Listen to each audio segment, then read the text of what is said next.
Well, the biggest failure of my life is what led me to discovering the 5-second rule, which is the basis of my entire media business. It was the first book I put out. I hit rock bottom in 2008. I'm a lot older than you two.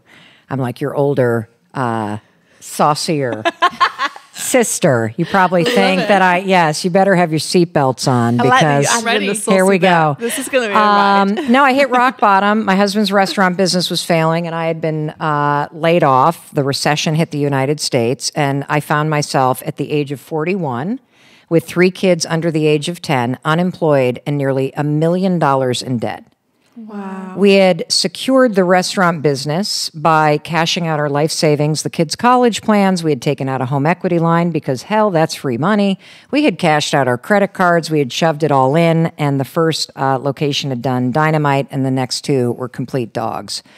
And when failure hit, because I never dreamt that at 41 I would be facing bankruptcy, divorce, and a drinking problem. So when failure hit, I faced my issues like a lot of high-functioning people do, and that is by screaming at my husband and blaming everything on him and drinking myself into the ground, avoiding my problems and hiding from my friends. That's basically what I did. That does not sound like the Mel Robbins you know. And I knew what to do. And this is the kind of central thesis of the work that I'm putting out into the world and the things that I'm sharing. We all know what we need to do. We don't have a fucking clue how to make ourselves do it. Mm-hmm. When you're afraid, when you're anxious, when you're beaten down, when you're doubting yourself, when you're jealous, when you're insecure, those states, whether they're emotional or mental, they drag you down. And so at the age of 41, I would wake up every morning, you two, and I would be pinned to my bed by anxiety. It was like a gravity blanket that was just pinning me down. And I would stare at the ceiling and I would think about my problems and I would think about what a failure I was. And I felt like the world's worst mom. And we lived in this really nice suburb outside of Boston. And so everywhere I looked, I saw people who were successful and people who had nice cars. And I could not pay for groceries. I had to ask my father to pay for our mortgage while we were literally trying to figure out what to do. And that was the moment that I discovered the 5-second rule by mistake. By mistake, you two. So I was a lawyer. I then got into kind of the first .com wave. I never intended to become a motivational speaker. I never thought about writing a book. I had to save my own ass because I realized nobody was going to come and do this for me. And every night I would sit there and I would give myself a pep talk. I don't know if you've ever been in a situation like this in your life where you're like, all right, that's it. Tomorrow morning, I am changing. Tomorrow morning, I'm getting out of bed. Tomorrow morning, I'm going to stop drinking. I'm not going to be a bitch to my husband. I'm going to look for a job. I'm going to tell my friends the truth about what's going on. I am the new Mel. And then the next morning I'd wake up and the old, shitty, drunk, angry, bitchy Mel would still be there. And I would continue to feel stuck. And then one night, as I was sitting there giving myself this talk that I got to change, I saw this rocket launch at the end of a commercial. And I thought, that's it. That's the secret. Tomorrow morning, when the alarm goes off, instead of lying there and letting that anxiety and fear consume me, I'm going to launch myself out of bed like a rocket. I'm going to move so fast that I'm not going to be in that bed when that anxiety hits. Now, look, I'd had 4 Bourbon Manhattans that night, so it was probably the alcohol that gave me that idea because that is the dumbest thing that anybody has ever said in their entire life, right? Well, the next morning, for whatever reason, the alarm goes off, and I remembered the rocket launch, and I started counting backwards, 5, 4, 3, 2, 1, and I stood up. And that was the beginning. And I used it in secret for 3 years. To 5, 4, 3, 2, 1, push myself to take action, 5, 4, 3, 2, 1, put myself in pause and not scream at Chris. And slowly but surely, one decision at a time, my whole life changed. I picked up the phone and networked until I got a job. I not stopped drinking entirely, but could stop after a glass of wine or a Manhattan instead of like drowning myself in it. 5, 4, 3, 2, 1, I was pushing myself forward and exercising and telling the truth and working on my marriage. And then in 2011, somebody asked me if I would be willing to give a talk about career change because I had changed my career so many different times. And it was at a thing I had never heard of called TEDx. and it was one of the first TEDx conferences ever. So there was no real formal vetting process. And it was the first time I had ever stepped on a stage. Yes, I had been a criminal defense attorney, but it's very different to talk to a jury and a judge than to stand on a stage and stare out into an auditorium with a bunch of people with their arms crossed looking at you. I get out there. The speech is about changing your career, right? Getting out of your own way. It was not about the 5-second rule. In fact, I was not going to talk about it because telling people you can change your life by counting backwards from 5 sounds like the stupidest thing you've ever heard in your entire life. I had no idea why it worked. I was just using it in secret. So I start that speech. I basically have a 21-minute long panic attack on stage. If you look closely, you will see the neck rash that grows through the entire TED Talk. And at the very end, I forget how to end it. And I pause and I say, oh, there's this thing I do. I call it the 5-second rule. The moment you have an instinct to move, you got to move within 5 seconds before your brain kills it. I was so disassociated, you two, I gave out my email address on stage and then left the stage. A year passes. I go on with my life. I say, I'm never giving a speech again. That was the worst thing that ever happened to me. TEDx uploads it. I don't even know it's online. Another year goes by. So now it's 2013. And I'm starting to get messages on Facebook about some speech I gave in San Francisco. And I'm replying like, oh, were you there? That's how this all began. And then I gave speeches in 2013 for free at women's conferences. And then somebody came up to me at the end of the Pennsylvania Women's Conference and said, hey, I spoke in the morning and I loved your session. Can I ask you a question, speaker to speaker? And I said, sure. And they said, did you get your check yet? And I said, check? You got paid for that? And she looked at me in horror and said, you didn't? And I was like, no. I didn't even know that normal people got paid to stand. I thought you had to be a celebrity or a best-selling author. I did not know that this was a thing that you could do. Here's the thing that got me through kind of the loss of the talk show and the way that I think about things that I hope helps if you're listening and you're kind of struggling with something. I believe, and I went into the talk show saying this to myself because there's a 99% chance based on the history of people that have tried to have a daytime talk show that it was going to fail. And I went in there saying, I'm not doing this because I expect to have a successful talk show. I'm going to put 1,000% into it so that I have no regrets and I wouldn't change a thing. But I'm going into this because I know that there is a skill, a person, or an experience I am meant to have that will help me for the next chapter that I can't see coming. Mm-hmm. And the experience was, number one, meeting Mindy Borman, who is my executive producer, now my business partner and CEO. And it was also in working with a team of 130 people and finally being in the right seat on the bus, Lewis. And not having to manage everything, but being in your lane. Yes. Mm-hmm. And having a team and you not being the one doing everything. I know that feeling. Well, it's not even that I was doing everything. It's that I didn't have anybody managing me. Right. And so your mind is going to go into like opportunity, as opposed to focus mode. Right. And so if you ever wonder why it feels like we're running in circles, it's because I'm the one leading us in circles. Right. Yeah. And so it's a very hard thing to spot when you're in the middle of it. Yep. But when I got into a machinery that operated in a way where I was in the right seat on the bus, it was absolutely liberating. And that was the biggest gift of all. And then the third thing is, I think the daytime talk show and being face-to-face with your audience and having such a big daily audience, it was really amazing to be able to have an impact on a large number of people who feel forgotten because they're a little bit older if they're still watching TV. And a lot of the folks who are still watching TV at home during the daytime do not have the resources that you and I have, and may not have access to therapy or live in a community where it's stigmatized. And so having a platform that was reaching people that really appreciated this kind of content, and also working with a really diverse range of experts. Absolutely incredible. So I felt like I was organizing a killer dinner party conversation every day with real people's problems and the world's best experts. And so you kind of do a similar thing here on your podcast. So I know I want to continue to do that, but I'm in the middle of creating it. So if I said anything other than, I know it's events, I know it's more courses, I know it's collaborating with more people and getting outside my comfort zone. And I also know that as I set out to write down what I want to do, there's so much freaking fear that I have. Why is that? Because I still feel like I'm not worthy.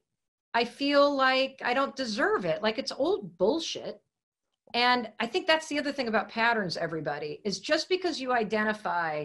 And for me as a kid, for whatever reason, I have my own version of feeling invisible and feeling like I'm not good enough. And so my way of coping, both with my anxiety and being a survivor of sexual abuse and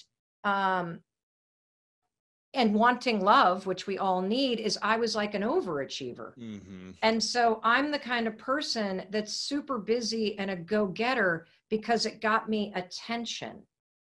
And if I was the one that was super busy and achieving, I not only got praise, but it also insulates you from other people not picking you, because you're the one in a leadership role doing the picking. Right. And so there's a part of me at the age of 51 that is realizing that, you know, these feelings of feeling unworthy and this hyper drive to try to achieve, it's all coming from a place of feeling inadequate or like what I'm doing is not enough.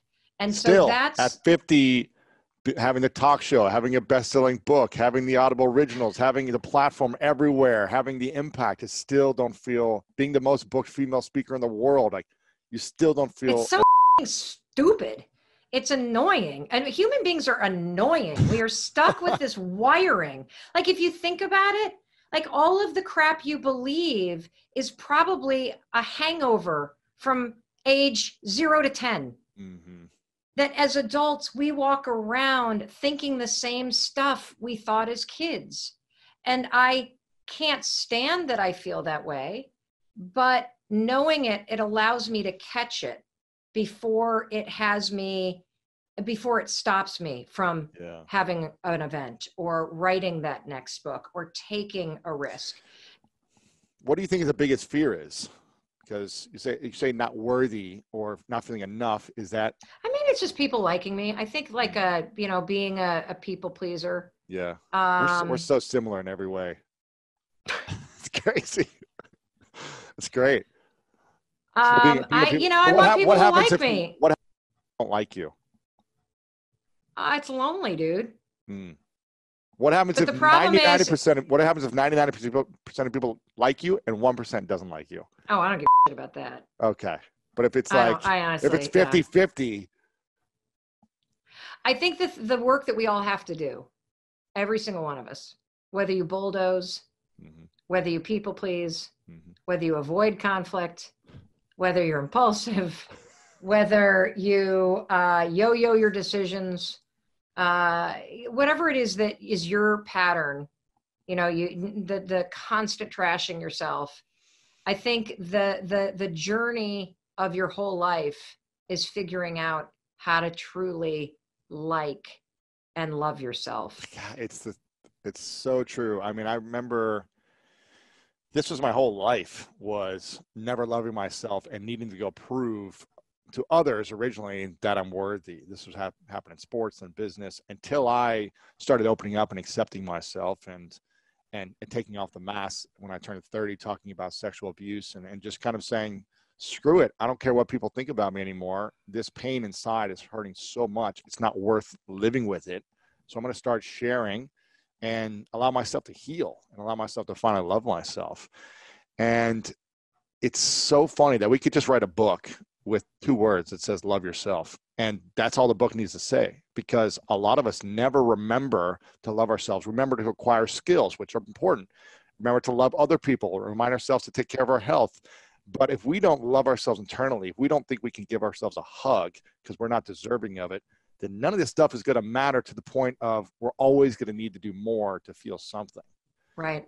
It's Well, crazy. nobody teaches you how to do it. And see, that's the thing. And I mean, if you look at human development, we're the only species that literally can't survive without another human being taking care of you. And so we are biologically hardwired to bond with other people. And that is from the very beginning of when you come out, bonding with somebody else and making sure they pay attention to you is your survival imperative. So you are born needing somebody else. And I think what ends up happening is there's never that kind of clean break or pass off between needing your parents to take care of you, needing your friends' approval to fit in, to truly having ownership over giving yourself what you didn't get, giving yourself what you needed. And that's the piece that I've been doing a lot of during the great pause, is slowing down, because so much of my busyness was fueled by, praise me, love me. Am I doing enough? Please tell me I'm doing okay. Okay, I can breathe now. I'm okay now. And when I slow down, and maybe it's a function of the anxiety, that's when things get scary, because that's when you've really got to be with yourself. Mm-hmm. And so it's in getting off the road, slowing down, recognizing that I'm super grateful for all the opportunity. And I know the work that I'm doing makes a tremendous impact. And I particularly love hearing from mental health practitioners that the 5-second rule, I've heard from so many people in inpatient psychiatric wards, Lewis, that use the 5-second rule in the videos we put on YouTube in their group counseling sessions with people. And knowing that it is helping so many people, it is like the greatest gift on the planet to know that it's making a difference. But I know that in this next chapter that I consciously create, I want to have more fun. I really want to love the process. Yeah. I don't want to make it so hard on myself and be gripping everything so tight. And it's really easy for me to see it in other people because I know what it feels like in here. I'm working hard to break the patterns that still hold me back. And the big one that holds me back is bulldozing. It's literally when I start to feel any level of tension. This is particularly true in my marriage. I'm married to a saint. Thank God Chris Robbins meditates every morning. It's the only reason why we've lasted 26 years. It's how he puts up with me. When I feel my whatever emotion rise, I immediately raise my voice. Wow. It's how I assert power in the relationship. And I am so committed, Lewis, to breaking that pattern. Wow. And being a more fun person to be around and a kinder person to be around. Wow. That's beautiful that you're getting this during the pause. What do you think was the biggest lesson you learned about yourself during the talk show experience before the pause? Because you covered so many topics and you had to research about so many things, and you brought so many people on, experts, but then just everyday people going through their challenges. What's the thing that you learned that was new? Because this is something you've been studying for years and talking about. And was there anything new that you were shocked about? You learned about yourself or about human behavior? This is going to be first of all, there's two things. The first one, I'll make it deeply personal. And the second one will be a thing that I learned. Okay. The talk show experience was almost like it's weird. It almost feels like it didn't happen. Really? Yeah. It was your whole life for 2 years. Yeah. But 175 shows, it was super intense. It was almost a spiritual experience because I had dreamt about it for as long as I could remember. And I stepped onto that talk show set with such a level of mastery. And the reason why I had a level of mastery is because I could look backwards at my life and see that I had been heading to that moment for my entire life. That the ability to create trust and take a complicated amount of information and get down to the human connection immediately, that began back in 1994 when I was a legal aid attorney doing criminal defense work in New York City. My ability to understand what victims of domestic violence go through goes all the way back to 1986 through 1988 when I was a crisis intervention counselor volunteering on a domestic violence hotline. Wow. My ability to read a teleprompter had to do with being at CNN. My ability to work 18-hour days was a function of the reality TV show world. My ability to relate to somebody who had lost everything was a function of what Chris and I had gone through. My ability, like just everything all of a sudden was like, and it's why I can say with such urgency that you have to have faith that this is happening for a reason, that this is leading somewhere. And if you only just stay awake and you pay attention to what your body's trying to tell you in those moments when you have a signal come up. Like I think right now, aren't you so happy you're a digital entrepreneur? I've been speaking about building an online business for over a decade. And so now I'm like, oh, I know what to do. And everyone's coming to me for the solutions. And our team is digital, so we are virtual, so we know how to run everything. And we do Zoom meetings every week already. Yes. So. And so I literally, when I think back 3 years ago where I was like saw one of your videos or Gary's videos or somebody, I'm like, oh, I just need to start filming the book lines at these. And it was a moment. It was this little amount of wisdom inside of me that I listened to. And I am telling you, that is the power. You got to tune out the noise and you got to learn how to make what I call a quiet decision. Yeah. A quiet decision where you shh, and you hear what your heart is urging you to do. And so I sit here because aside from the talk show ending and the book getting canceled, I was literally like, okay, so online courses, we do Zoom, we've got this amazing social media platform, we'll figure it out. And luckily I was like a squirrel with a nut and I put a lot of money away because I was not going to make the same mistake twice. Smart. Yeah. And you've been doing a lot of research and you've been diving in and making sure you make the right decisions. We've been texting and chatting about different stuff. And so the biggest insight though, is we did a show that had, I can't believe, I can't remember the gentleman's name. He's from Washington, DC. And it was a show about heroin and heroin addiction, or the opioid addiction and heroin, and how this has been an epidemic in the Black community for 20 years.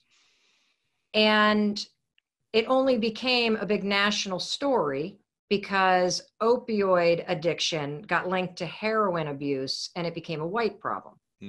And so he came on the show with 3 former addicts. It was the most profound show that I have ever done because I learned something that I never even understood as a public defender.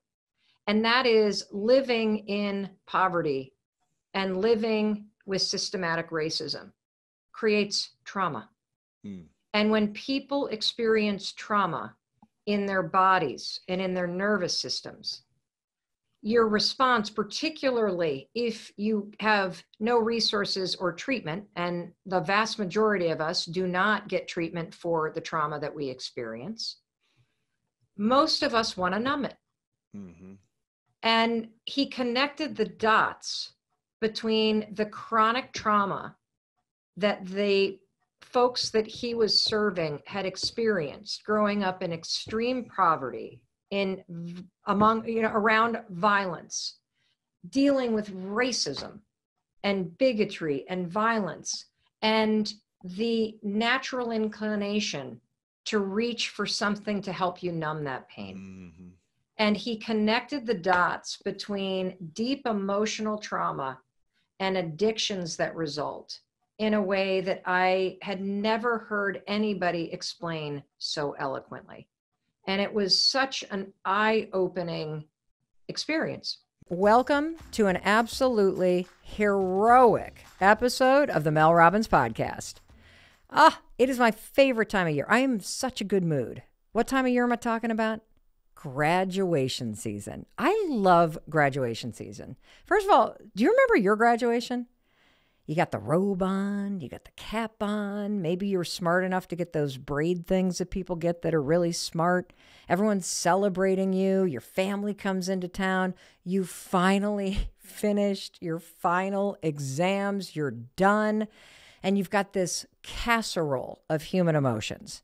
You got the sadness, you've got the excitement, and your whole month is all about the last time you're going to get together, the last time you're with your class, the last time you're doing this. And then that, of course, leads to a whole new season of firsts. Oh, it's the first time you're going to do this thing and the first time that you're going to do that thing. It's such a cool moment. And beyond your graduation, I don't know about you, but I love graduation ceremonies. Give me a commencement ceremony and I am a happy camper. Why? Well, you can't sit at a commencement ceremony and not feel inspired. First of all, can we talk about the music? Give me some pomp and circumstance, people, and I feel like I'm going places. I suddenly feel as if I have royal blood in my veins, right? It's so regal. I feel like I need to do something important. I mean, even that song and a robe, you could be wearing a tank top and running shorts underneath, and you feel like you've just earned a doctorate. And so the music, it just sets the scene. And my personal favorite part of a graduation ceremony, I bet you can guess it. That's right, the speakers. Whether the speakers are just a recent graduate, or it's the valedictorian, or the student that the fellow students elected to speak, or it's somebody famous and successful. You cannot hear a graduation speech and not think about your own life. I can't ever remember attending a graduation and not wanting to sprint out of there and go change everything about my life.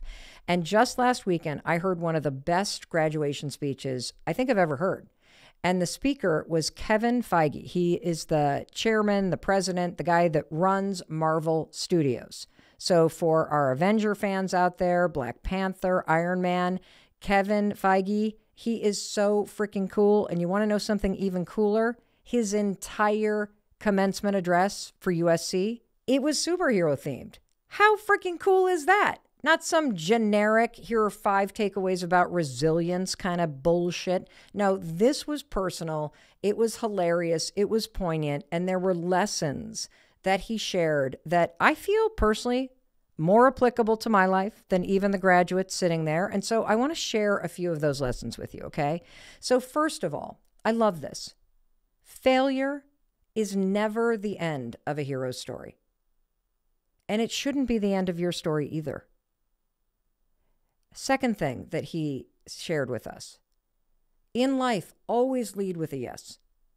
That's what a hero does, because the world is always going to say no. Your friends are going to be critical. Your boss is going to have their own agenda. The world says no. You know what a hero says? A hero says yes. A hero says, I can find a way. A hero says, yes, it's worth the risk. In fact, how many times in a superhero movie is there that scene where they're going over and calculating the odds of a mission, and the odds of the mission being successful are 1 in a trillion? What does a hero say? We got to try.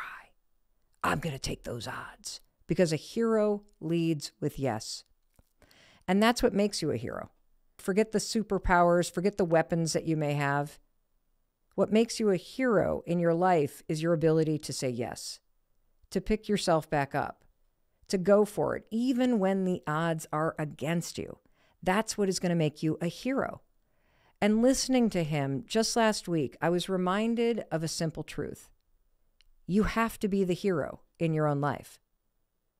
There must be some mission, some purpose, some dream that you have that is greater than the day-to-day things that are going to weigh you down. And you've got to be your own hero when it comes to fighting for that thing that you care about. And there will be times that you want to give up. And those moments when you want to give up, those moments where you think you're about to fail, those moments are what define your life. I'll never forget that line that Kevin Feige said. Failure is never the end of a hero's story.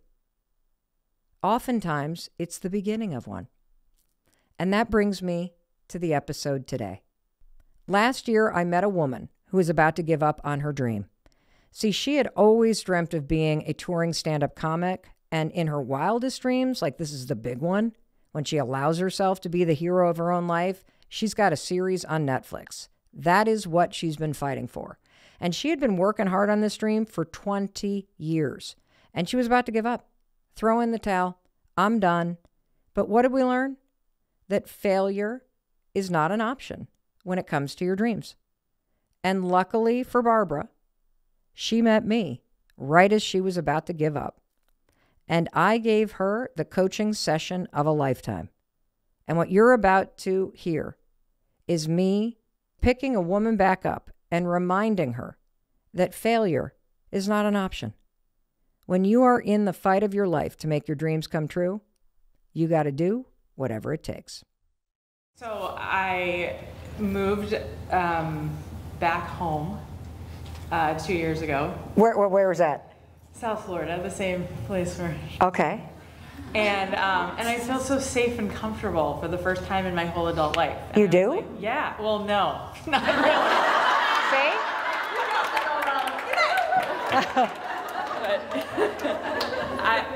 I've been an actor since I'm like 18 years old, and it's been effing hard. Yeah. So I started coaching people because I was like, I'm talking about Robbins right now. I love that part too. And I started a podcast. I mean, I started directing and editing documentaries, and I love it. What's wrong? I still want to act, and Yeah. I'm 46 years old, so I feel like it's okay to be comfortable and small and. Hold on. It's okay to be comfortable if that's what you want. Yeah. It's not okay to be small because that's not what you are. All right, I'm going to say that to you. It's okay to be comfortable. It's not okay to be small. Being too small in life, telling yourself that you should be small, that, it's okay, you know, that's the number one issue. Shrinking yourself.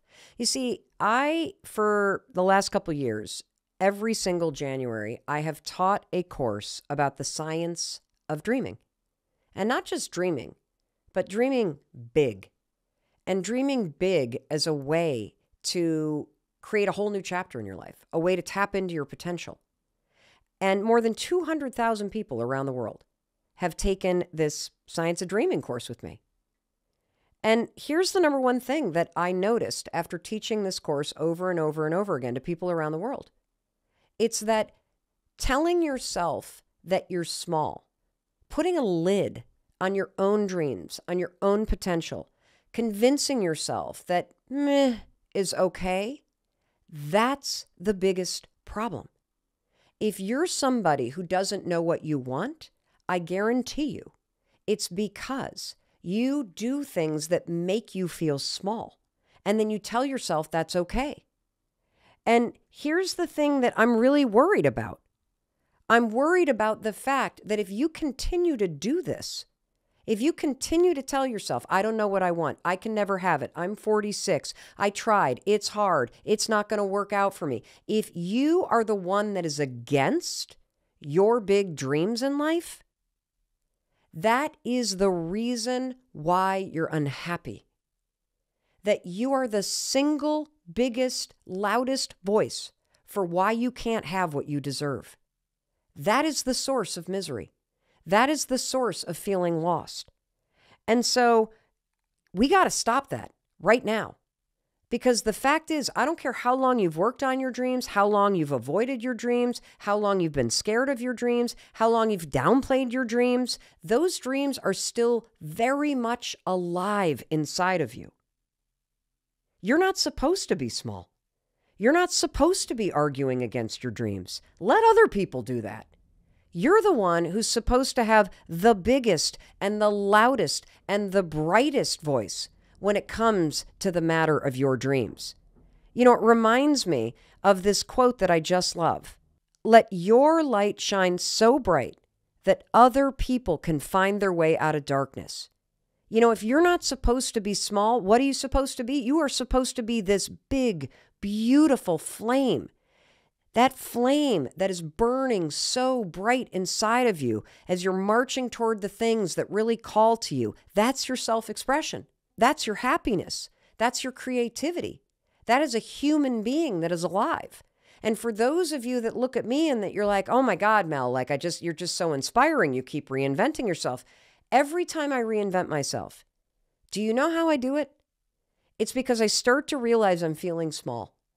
I start to realize that I'm feeling a little lost, that I'm feeling the energy drain, that I'm not feeling like a flame burning bright, that I'm full of excuses. And I do this exercise that I'm going to share with you right now to get me back in touch with that dream that you can never run away from. Because what are you learning from me? Your dreams are meant for you. And they are either going to be something that you pursue that helps you become brighter and more emboldened and more of yourself, or they're something that's going to haunt you. I can give you example after example after example of this. I'll give you an example in my own life. So in 2007, so we're talking 15 years ago, I got a part-time job on Saturday mornings hosting a local call-in radio show in Boston, Massachusetts. I absolutely loved that radio show. Loved it. And from the moment I hosted the first call-in show, I knew this is exactly what I want to do in life. And the truth is, I even knew it before. And the reason why I knew it before is because I had been a humongous fan of Howard Stern. I mean, I listened to Howard Stern way back in the day when he was like shock jock material before he went through psychotherapy and became really amazing at interviewing people. Like back in the really disgusting days, I was a Howard Stern junkie. And there was something about the energy of listening to Howard and everybody on the show that I just felt drawn to it. I could not stop thinking what an amazing thing it would be to be able to do that with your life. And so here I get years later to be on the mic. I'm hosting this show. I absolutely love this show. That show ends up growing into a weekday show. I end up winning an award. Next thing you know, CNN is calling. And I find myself then in 2011 leaving radio and going onto television as a legal analyst for CNN. But here's the thing. Radio never left me. Every time Howard Stern would pop up on my dial, I would feel the pull. As podcasting started to happen and become a thing in 2011, 2012, and I started seeing more and more podcasts pop up, I started to feel the pull. What is that pull? It feels like jealousy. It feels like longing. It feels like desire. It feels like sometimes it can feel like inferiority, that you get close to your dream and you want it so badly that you literally put up all kinds of reasons to protect yourself from your dreams. So maybe it's the people you're really insecure around. That's my daughter. She has a dream of being a singer-songwriter, of doing stadium tours. Just the other day, I saw that Taylor Swift had just done something that nobody's ever done. She's got all 10 songs on the Billboard 100 top 10. Freaking unbelievable. And I texted it to my daughter. And you know what she texted back? Please don't send this stuff to me, because I'll never be able to do that. You know what that is? That's somebody who is deeply in touch with their dreams, but they're terrified of them. And so we're going to talk about that. But what I want to explain to you is there is something inside of you and you know it. There is something meant for you and you are either so afraid of it that you push it away, or you long for it, like I did. Since 2011, if you watch my TEDx talk, which now has 29 million views, you will notice that in that TEDx talk, I talk about my goal. Back in 2011 on that stage, I said, my goal is to be the #1 radio host in the world. So here we are, 11 years later, and we're launching the podcast. And it's taken me 11 years to get closer than ever to the thing. For these past 11 years, have I stopped thinking about the dream? Nope. Have I noticed other people that are pursuing my dream? Yep. Have I felt jealous? Have I felt insecure? Yes, I have. All of those, just like you do. That is evidence that your dream is alive. Why has it been tough? You really love her. You're getting on a plane and you're going to go see her. Yeah, I love her a bunch. Okay. So, I guess I'm kind of coming to the realization that I haven't been hearing her properly, connecting with her on the level that I should be. And now I'm trying to figure that out. Yeah. So a couple months ago, we've been having counseling. And, that's good. My husband and I go to counseling. It helps. She was doing it before, and then it kind of became the group, and then now I kind of see a little bit on my own. So I'm recognizing these things, but I also know like a couple of months ago in counseling, she admitted on her last tour that she had emotionally connected with somebody else. So obviously that put a big fire under my ass. Yeah. And supposedly it's scary. Supposedly I handled it really well, so she's wanting to, do all this. She's worked a lot on herself for kind of getting to the point where she's at. Yeah. She's got a spot on the bookshelf that's 12, 15 composition books deep of just thoughts ever since she was back, I think she said, to like 12. Amazing. So, because of some things that happened to her before that age of being taken care of. This is for your flight 280 services to Pittsburgh at gate 17. This is serving as a final boarding class. The doors are closing in about 3 minutes, and they will not doing this, you realize how much you need to work on yourself. It's scary. And then a lot of regrets come up, and a lot of things you wish you could do over, and then you start to realize there's shit from your past that really messed with you, that you shoved down, that happened when you were a kid. This is, I think, the cycle that we all hit in adulthood. And here's the amazing opportunity. You not only have an amazing opportunity to change the person that you are and to change the relationship that you have with your life, but you have an amazing opportunity to change the relationship you have with yourself. Because your thoughts, your feelings, they actually matter too. And you can't get... I've been neglected. Yes. See, relationships are amplifiers. You go into a relationship and you're not right with yourself, that relationship just magnifies what's missing. What did you just get from that? I like that.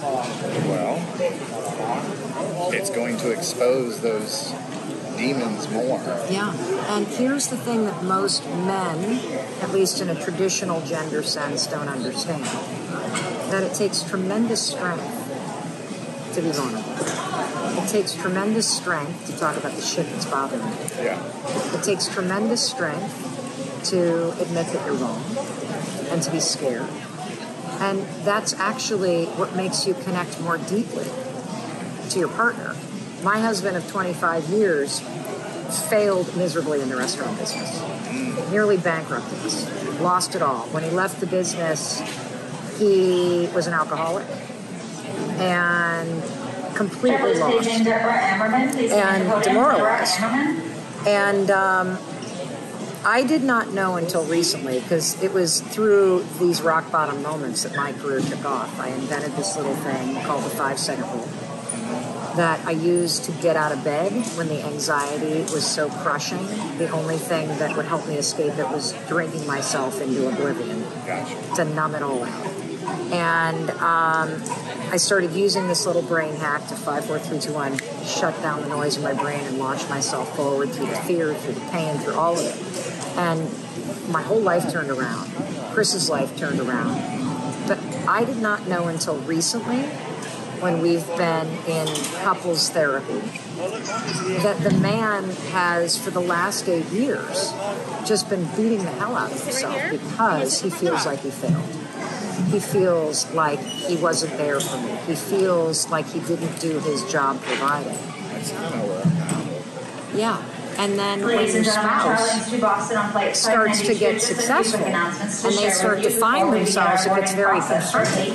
And so what I want to tell you is that the opportunity to connect with her is through being open and through being open. Like, go toward that shit. I'm proud of you. I've been doing it, as you see. I can see that. I can see that. I can see that. And you got to learn how to love yourself, regardless of what happened, regardless of what you did or didn't do, regardless of all that. You got to learn how to look in the mirror and see a man who is worth rooting for and who is worthy of love.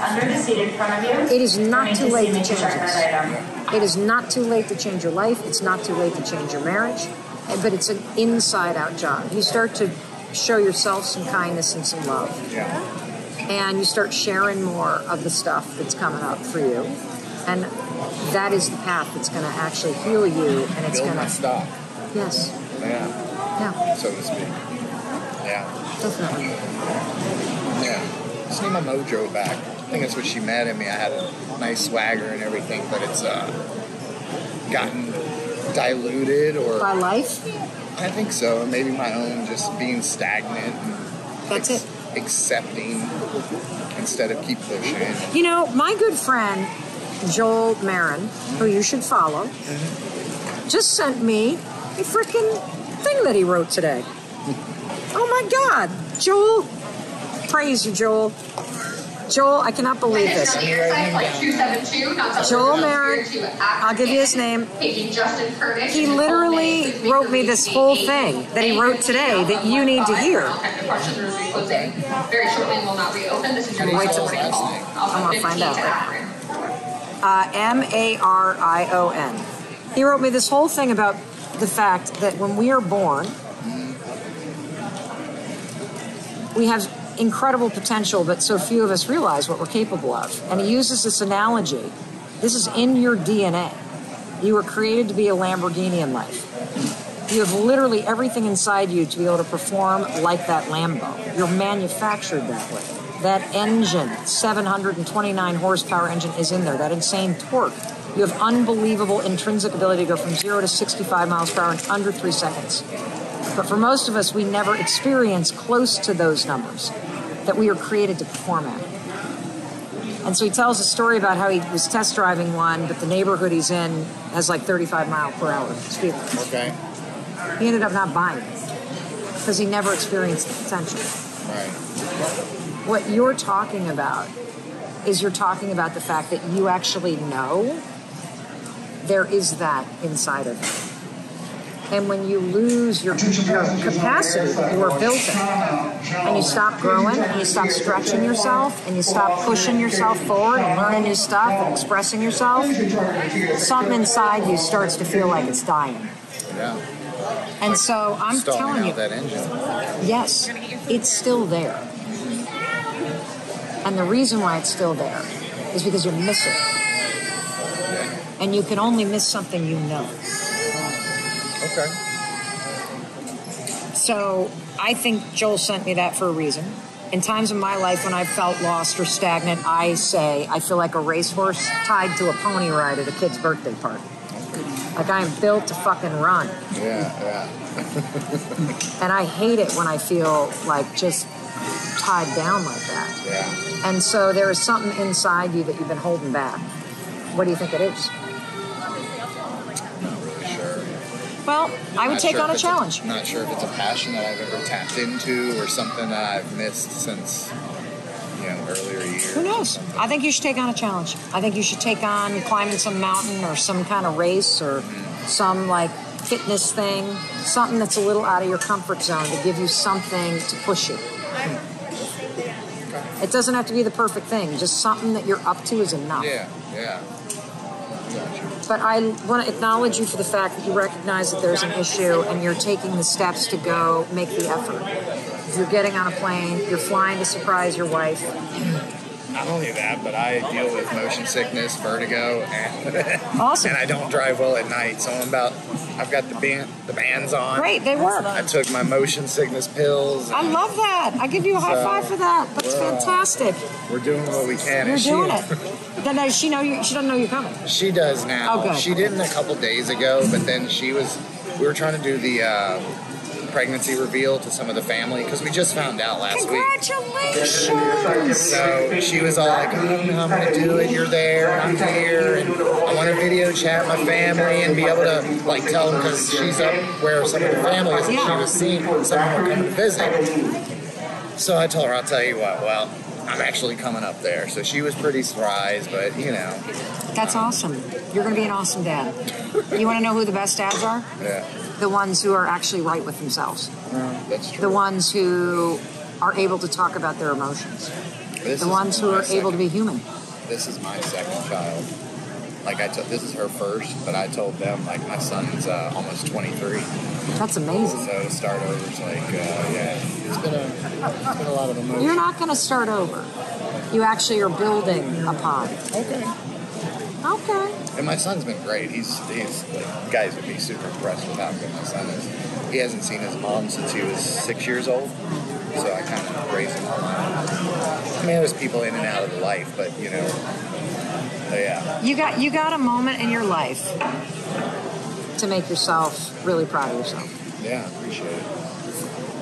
And if I were a betting woman, some days I am, depends how much liquor I get, I'd place my bet on you. That's what I'd like. I want that more than anything. Don't wish for it, don't want it. And my wife deserves it. Do the work.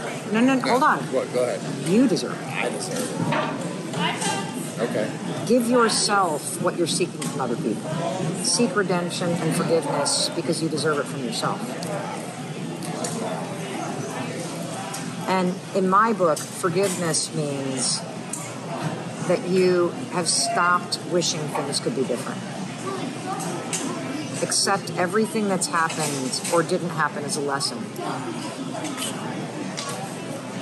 And as long as you hold on to that shit from the past, you're actually still there. Yeah. Okay. What'd you get out of this? I got a little more resiliency, a little pick-me-up, and I'm glad I came and talked to you very much and took the time. I wasn't sure if I was imposing because I didn't know if it was more like a female thing, but I have plenty of emotion that I'm pretty open with.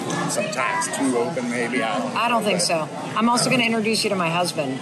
So he created a men's group a men's retreat called Soul Degree, where he takes guys out into the woods for 5 days to actually have these kinds of conversations. And he's had guys from 22 to 60 plus, multiple tours of duty, professional athletes, regular, just everyday folks like all of us.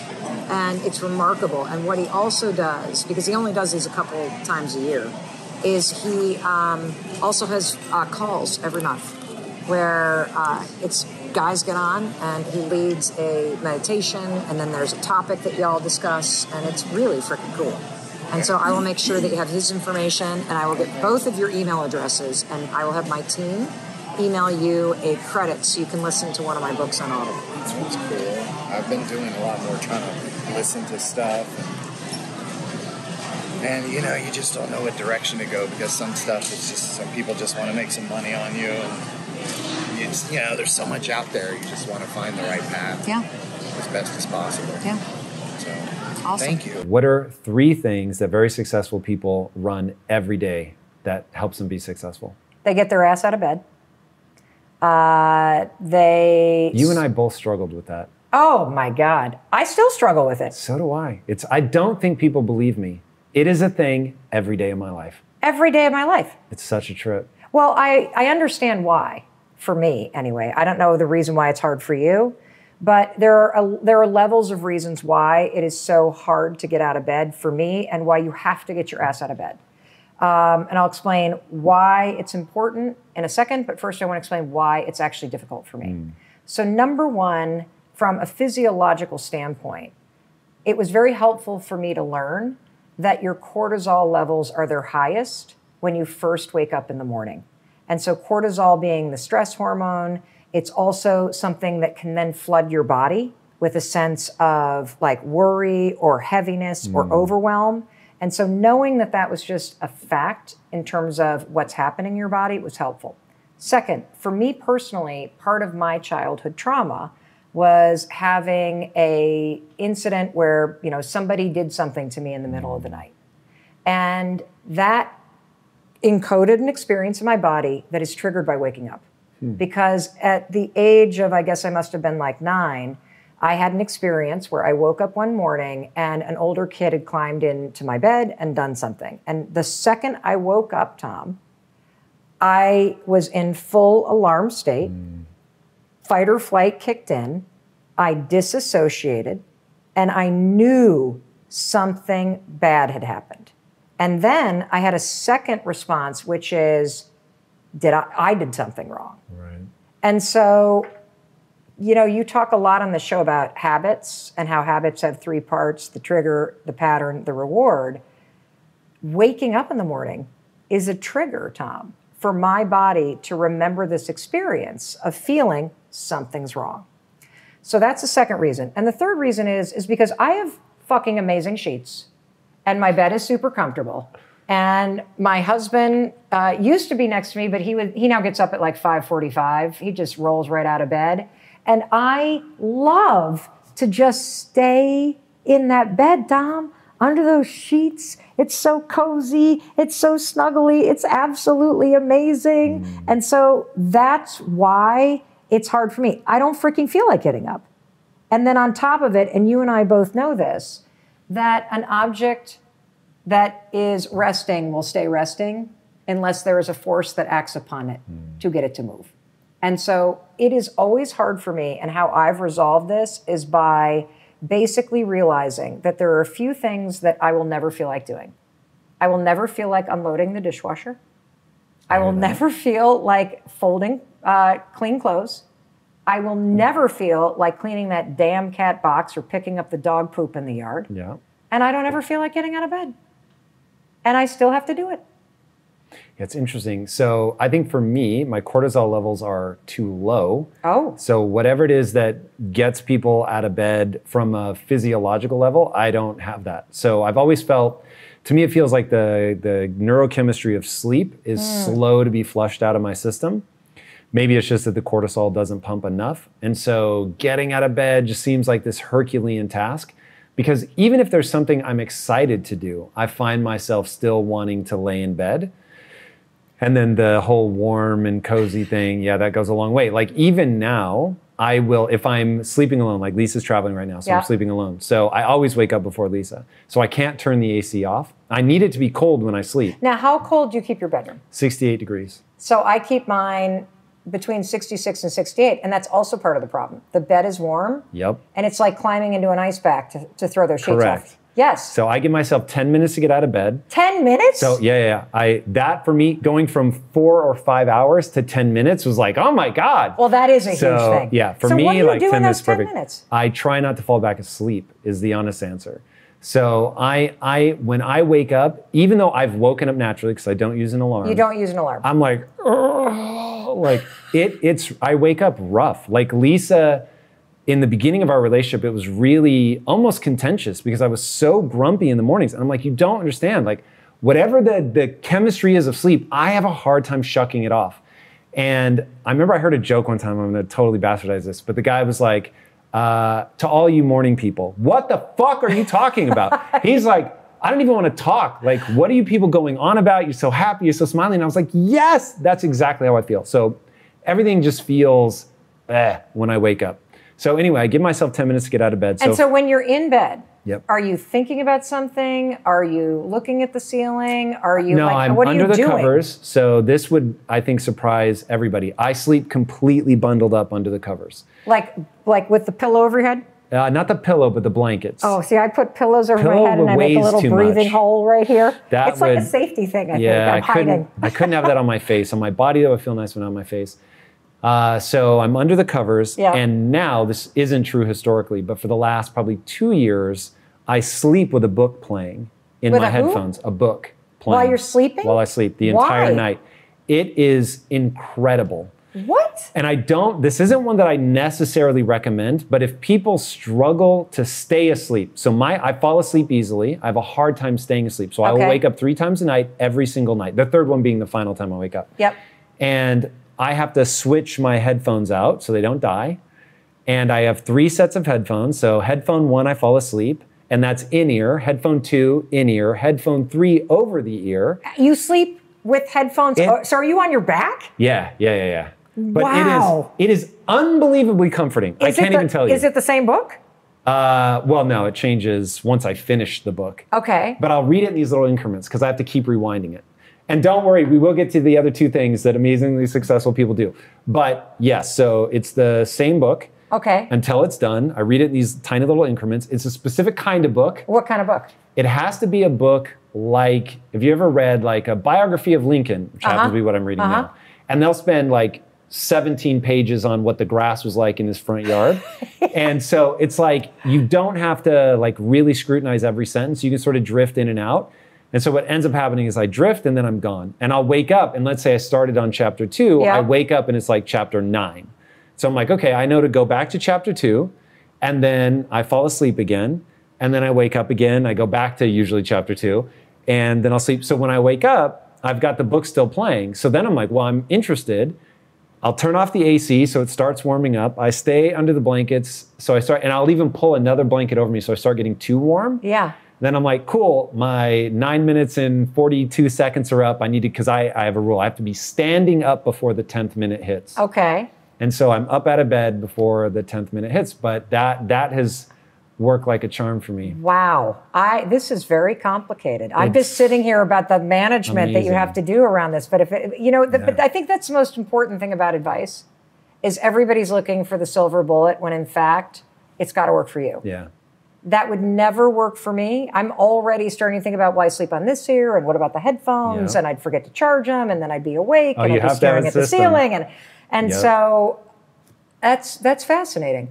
One of the things that I also got from what you were saying is that because of the cortisol, like flying through my system, and because I am somebody that has had a very dysregulated nervous system, meaning I have sort of lived life with the accelerator on edge, that when I would wake up and I would feel that wave of like being on edge, it had a very weird effect of not motivating me to get out of bed, but pinning me there.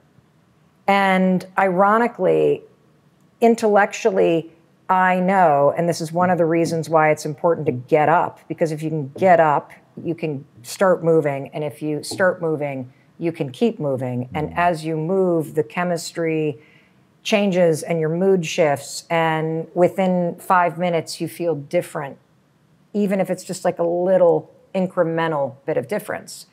Even though I know that, the feeling in the body was so heavy that I thought I'll just lay here and hopefully it'll go away, and it just gets worse. And that's why I asked you what you do in those 10 minutes, because one of the reasons why I say get out of bed is because most people reach for their phone. And most people win the battle for success, for dreams, for mental health, for happiness, for confidence in the first 30 seconds of being awake, because they reach for the phone and they immediately direct their attention at other people's lives. Yeah. And so that's why crazy, I say, I know nobody will, when I tell people, don't look at your phone, leave your phone out of their hand, and everyone's like, and then they go and do it. But if you just get out of bed immediately, you got a fighting chance to be awake enough to not do that. Yeah. And so I think most people, if they're struggling with being successful or happy or whatever, I guarantee you, you give your attention to social media or your phone before you've done the second thing. And so now we're on to the second thing, which is set a freaking intention for the day. Set a mark for what's one thing that matters to you. What is the one thing that you're going to make progress on today? And that one thing could be how you're going to show up with your family. It could be, today I'm getting to that gym, or it could be some project at work that you're going to move the needle on, or it could be some habit that you've learned on impact theory, that today is the day I'm going to do that thing that I learned from Tom, and you're going to do it. And it's so important for you to direct your mind that this matters to me, because your mind is paying attention. And if you set a little habit in place, and successful people do this, you have something that matters to you. Because the other thing about successful people is we're all fucking busy, and we have a million things going on. And the second that we look at our phone, or we walk through the front door of our business, or we step into the kitchen, other people will now need you. And you will most likely spend the rest of your day, unless you have a huge staff and you've got amazing boundaries and you've got a lot of white space in your calendar, and that is not me, you will spend the rest of your day, Tom, reacting to everybody else's stuff. Yep. And so if you can get into the habit of going, today, the most important thing for me to make progress on is X, you have directed to your mind that this thing matters. Now, if you can actually inch it forward before you look at your phone, before you start your workday, before you start responding to everybody else, you will start to develop a superpower, because you will see yourself prioritizing what matters to you. And that's critical. So for anybody with a side hustle, do not be working on that thing just at night when you get home. Your dreams, your business, it deserves the first 10 minutes of the morning. And if you literally just lay like one brick on that path between where you are and where you want to go, that 10-minute of effort every single day on the thing that matters most to you, that changes everything over time. Because I think most people are struggling with the fact that you have all these things that you want to do, but your life is organized in the exact opposite of what is important to you.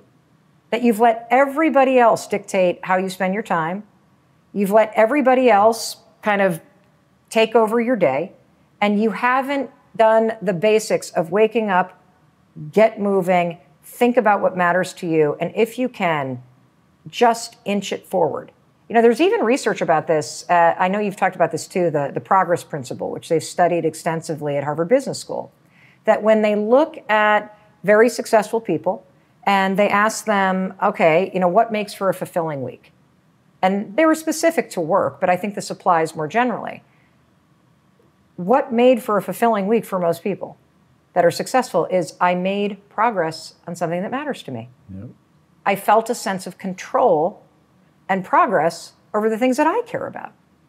And so if you really are someone, and this used to be me for sure, where you feel like you're last on the list, you never have time to get to what's important, that everybody else's needs come first, that years keep going by and you're not seeing yourself make the changes that you want to make, or not make the money you want to make, or not launch that business or start that thing, take a look at the first 3 or 4 things you do in the morning and see where you put your attention, because I guarantee you, it is not aligned with what you actually care about. And so if you can grab that back, you can do the third thing. And the third thing for me is, it's sort of this combination, I call it aligned action. And that is that successful people act before they feel ready. They act like the person they want to be instead of the person that they feel like today. That they, you know, and you talk about this too. This is the philosophy that you believe in, which is behavioral activation therapy. Act like the person you want to become. Can you give me an example of that? Oh, yeah. So I'm launching a podcast. I've been thinking about, talk about not taking your own advice, okay? Most people don't know this, but I got my start in the media business. This was my first taste of the media business in 2008 by hosting a local call-in radio show on Saturday mornings in Boston, Massachusetts. I did not know that. Yes. I paid for my kids' braces by reading Invisalign ads for a dentist in Boston that I still go to. Shout out to Dr. Ronkin. He did not pay me to say that. That was a long time ago. And I loved that show, Tom. I freaking loved it. Why did I have a radio show? I'll tell you why. Because For those of you that have seen my first appearance here with Tom, this was the period in my life where Chris's restaurant was going off the rails. We were nearly $1 million in debt. There were liens on our house. I had lost my job. I needed money. That's why I had that job. It paid $25 an hour for 2 hours every Saturday. And I felt like the world's worst mom because every other parent was at town soccer. Somebody else, thank you to the Graces for driving our kids. They were taking our kids to soccer for us while I could go host this radio show and Chris was doing whatever he could to save the business. That show was a lifeline. I would talk to real people every single day. It made me feel connected to people. It gave me a sense of purpose. I loved the intimacy of it.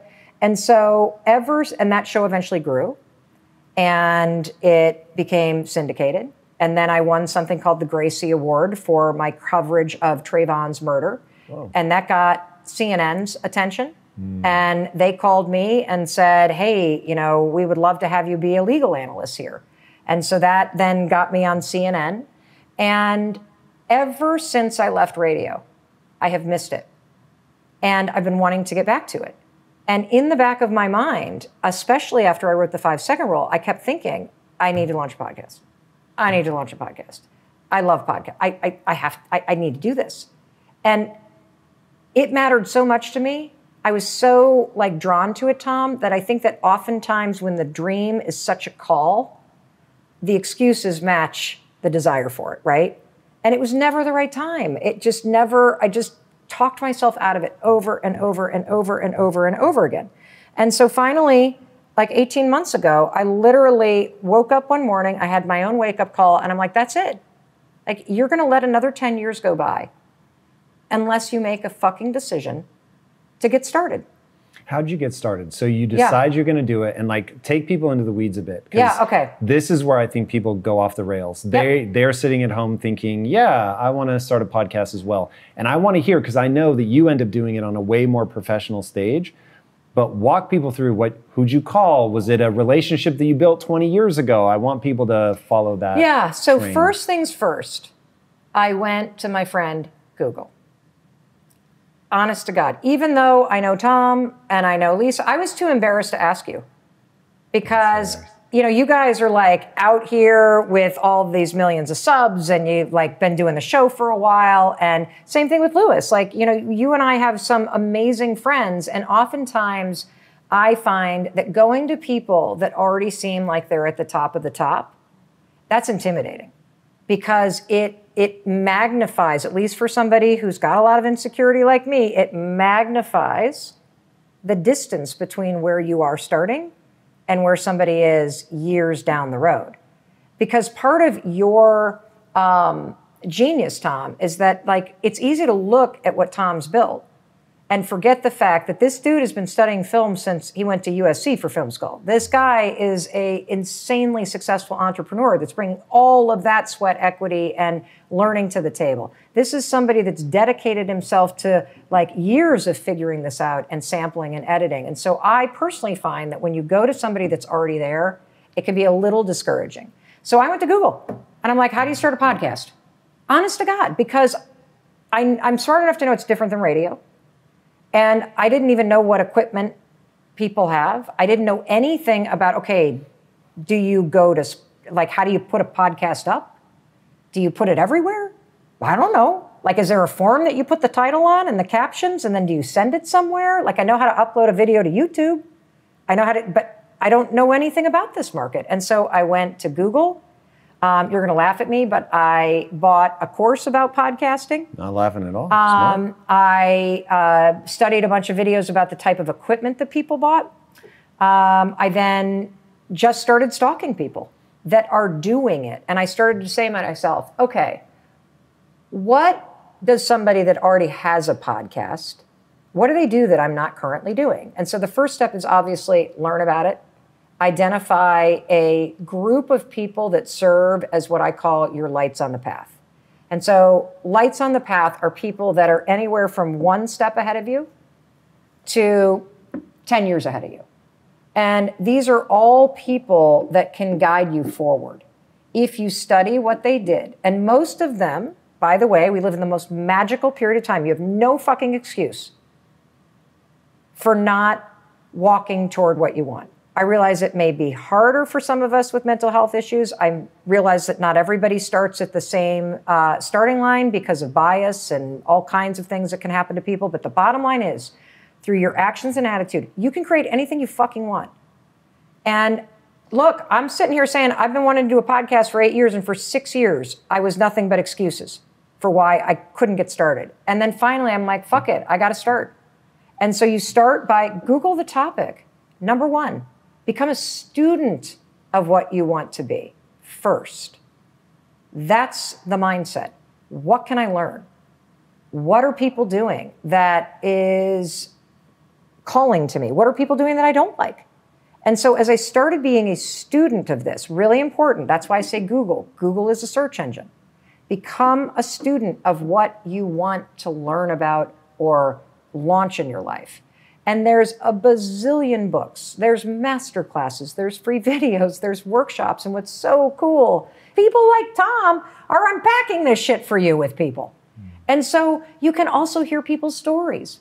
And so I probably just immersed myself in it, Tom. And I'd say the first person that I called was Rich Roll. And Rich Roll is a really good friend of mine. And amazing human. Amazing human being. And he was really cute. I called and said, okay, I'm going to do this thing. What would you tell me, knowing everything you know, having been doing the podcast for 7 years? And, you know, interesting about Rich, that guy is an artist, incredible storyteller, amazing story, you know, personal story. His hands are in every aspect of that podcast. Like, that is Rich's gift to the world. And what he said to me is, he said, turn on a mic. It's good advice. Turn on a mic. Start recording shit. But I'm not ready. But I don't have the equipment. But I haven't done this. But Mel, if you want to do this thing, turn on the mic and start taping episodes. And then listen to it. And they're going to sound like shit. And you're going to realize it's a hell of a lot harder than you think it is. And so here's the second thing. So number one, become a student, right, of what you want. And even if you don't know people or you don't have a network that is, you know, like the one that you and I have built over time, you can still learn from people that you haven't met. Full stop. Especially with YouTube. It's crazy. It's incredible. And then you just reverse engineer it. And so what you'll do is, if you were to simply do this exercise, like we're just going to stick with the podcast episode, but you could insert anything. How do I start a dry cleaning business? You could Google, I don't know how to do that, but I bet there's a video about it.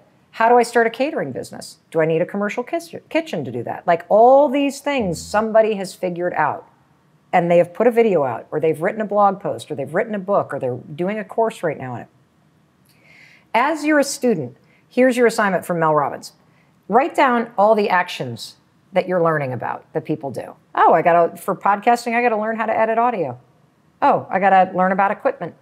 Oh, I got to understand all these platforms. Oh, I've got to listen to a ton of podcasts to understand what I like and what I don't like. Oh, I've got to record some. Oh, I've got to there's a bazillion things, right?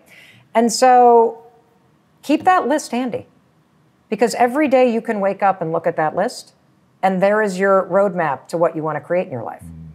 And what happens next is there will be something on that list that is the starting line for real, like when shit gets real. And for me, that was turning on a microphone, which I started doing about 6 months ago. How did you deal with being bad if you were bad in the beginning? Oh, I was terrible. Well, because I yammer on and on and on, and I have a very dyslexic ADHD brain, and so I'm all over the frickin' place. And it was interesting because I just assumed, having done 6 audio projects with Audible and, you know, these 2 self-published audiobooks, that, okay, we got a lot to talk about. Well, one of the big takeaways for me in being a student of this is that the podcast is not about me. It's about what my intention is that I want to have the listener experience. And if you are going to create something that has an intention, it has a very different level of artistry and discipline and purpose to it. And so I figured out very quickly that yes, I personally want a podcast to sound like two friends having a conversation. And without a certain level of prep and intention on my part, it was not going to turn out that way. It was going to be Mel meandering all over the place. I mean, even just here, like you and I sit down and we're 20 minutes into a conversation and we're already like, we're like, time out. And so I needed to, in my student mindset, I needed to be honest with myself that there are things that I have as natural talents and skills, just like everybody does. But I also have major weaknesses that I got to get under control so that I don't derail possible success and fulfillment with this project based on my weaknesses. That's the part I want to understand, though. So you have these weaknesses, they're rearing their head, you're having some kind of emotional response. How do you soothe yourself through that? Is it just a belief that, hey, I can learn, I'll get to the other side, that the sort of awkwardness is a natural part of the progression? Or what do you do to keep that emotional demon from consuming you? It's an excellent question. And it brings us to number 3, right? Because we've talked about get up, we've talked about set an intention, we've talked about aligned action. And part of aligned action is about your attitude. So I think I am proud of this unwavering faith and optimism that I have programmed into my noggin over the past several years. That I believe that whatever it is that I'm doing is leading me somewhere else. That every experience, especially like the shitty stuff that you can... The universe is guiding me somewhere kind of way? No, I just feel like... So it could be mystical and spiritual, but for me, it's more of an internal grounded faith. And, I think you and I talked about this, but I had this kind of, wake-up call moment where I realized, oh my God, you and I are sitting here today, Tom. And if you and I look back at our lives, you can see how everything that happened led you right here.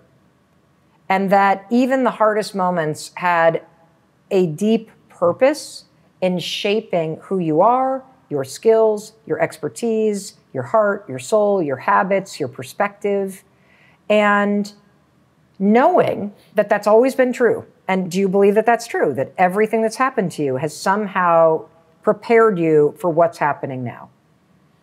I don't believe that it's prepared me. I think that it shapes you for sure. I think most people live by the law of accident, though, and I'm terrified to live by the law of accident. What is the law of accident? That things happen and I just go with them. So I don't believe in that. I don't think everything happens so one of my favorite quotes, everything happens for a reason, but sometimes the reason is that you're dumb and unprepared or whatever. And it's you're stupid. Yeah, you make dumb decisions and that I will agree with. Yes. But I think that we make meaning and purpose out of things. I don't think they intrinsically have meaning and purpose.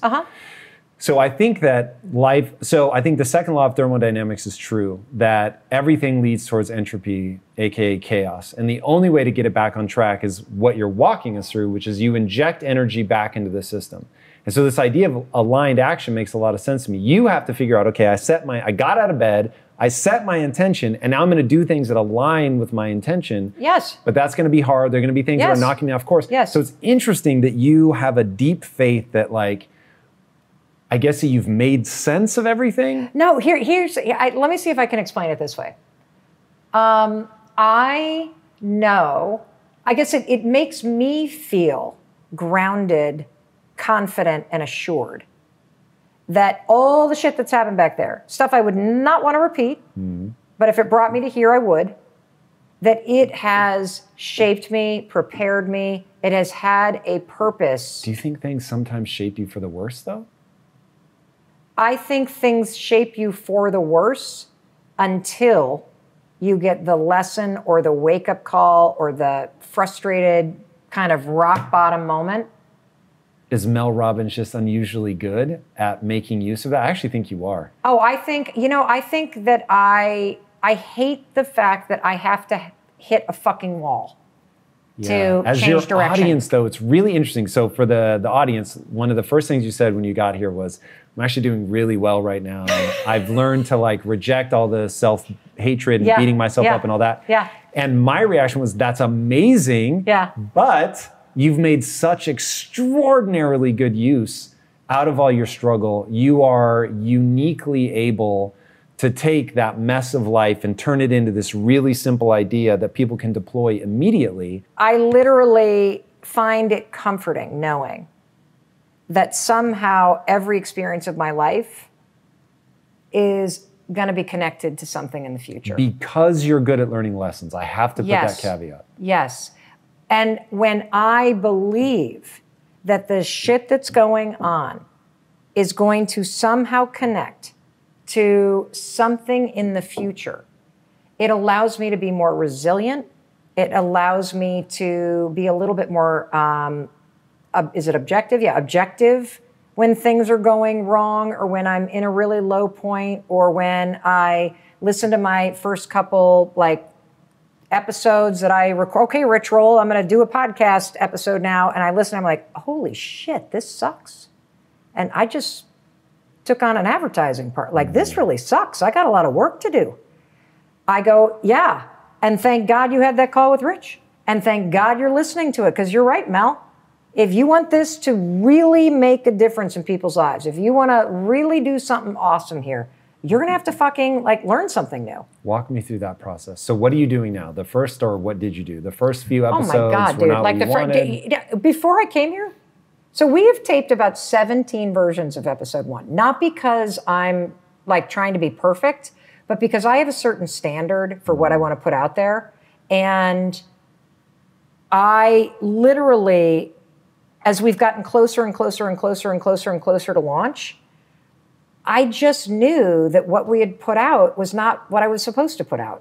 And I kept standing though, not like in a place like, oh, we're fucked. Like we're literally launching 4 days from this interview, Tom. 2 hours ago, I was in the corner of my hotel room in LA. Mm-hmm. My team had built remember when we were kids, you make those little forts out of sofa cushions? Yep. I am in a fortress of sofa cushions on the floor of the hotel room a mile from here. So the question, first off, people don't believe that, but then the next question becomes, okay, so you have all of the same insecurities and fears and doubts, like wants the projects to work and are afraid that it's not going to work out. So that is super relatable. But what then makes the difference? Like if Mel Robbins struggles with all the things that average human struggles with, how do you then go on to achieve extraordinary success when most people don't? So there is probably a multi-layered answer. So I'll number it as I go along. I think that number one, work ethic. I'll outwork anybody. I know that the secret to success is not getting it right. It's actually getting after it until you get it done. And so work ethic. Anything is possible if you are willing to give up your timeline and you're willing to put your head down and put the work in. The second thing is I know that failure and screw ups are a massive part of paving the road to success. Like, I'm not a lucky person that can just study stuff and implement it and then it all works out. I have this deeply personal process that everybody shares, by the way, of studying everybody who does it really well and then implementing their best practices and then tweaking it so that it feels right. And so failure, screw ups, detours, all of it is part of the road to success. The third thing is, and I write about actually all of this stuff in the High Five Habit. There is this mindset trick that I created that is an entire chapter in the High Five Habit that I created when I was launching the 5-Second Rule book, which the hardcover book was a huge failure, believe it or not. And when we launched the hardcover, it originally, the bottom line is that when I launched the hardcover, Evan, the hardcover was not available for sale when my marketing kicked off. Like there was a screw up with Amazon. I started marketing. I told everybody to go buy it, and it read as out of stock. Couldn't even pre-order it. It was like out of stock. Huge mix up on my part. I was a self-published author. And as my attitude was going down the drain, I literally started saying this thing to myself on repeat. And everybody, you should just steal this. It's like chapter 13 in the book. This moment is preparing me. This moment is preparing me. This moment is preparing me for something amazing that hasn't happened yet. And every single thing in my life that has been a struggle or a hardship or a heartbreak or anything, even losing people I love to the disease of hopelessness and addiction, those moments of going through tremendous grief and heartache prepared me to help other people to do it. And so when you can start to ground yourself in this idea that I never really liked, by the way, Evan, that whole phrase, life is happening for me, because there's a lot of that I don't want it. I don't believe it's for me. But there's something about tweaking it like this is preparing me. It allows me to take control of a situation I don't like, I didn't want, I didn't plan for, it's not what I deserve. But if it's preparing me for something, it flips my mindset into this attitude that allows me to endure it and allows me to have perspective that someday I will look back on it and understand the wisdom that I gained from it. And so, the failure of the hardcover with the 5-second rule prepared me for something all right. It introduced me to my business model that has a huge partnership with Audible.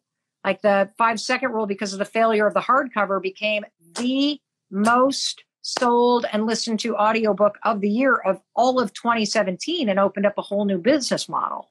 And, which, by the way, is still bearing out, everybody, because as the book sells out around the world, it's the audiobook. Like we were the number 1 selling audiobook in the world last week, number 2 selling title on Amazon because of the audiobook. And so there's a whole new business model I learned. And so you need to understand that every failure that you have, everybody, it is actually preparing you for something else. That's number 3, that sort of attitude. The other thing, honestly, is I've been successful in spite of myself, Evan, because it's only since learning the high 5 habit that I have been able to truly reset my default thinking and become a person whose default is to cheer for herself. Do I have insecurities? Yes. Do I have self-doubts? Yes. But the one thing I don't do anymore is I do not beat the hell out of myself anymore. You see, even all those years, everybody, when my speaking career was taking off, I was literally my biggest critic. It was never enough. It was, well, I kind of, even though the audience is giving me a standing ovation and the clients just hired me to do 7 more events, Evan, I'm like, well, God, I really screwed up minute 43.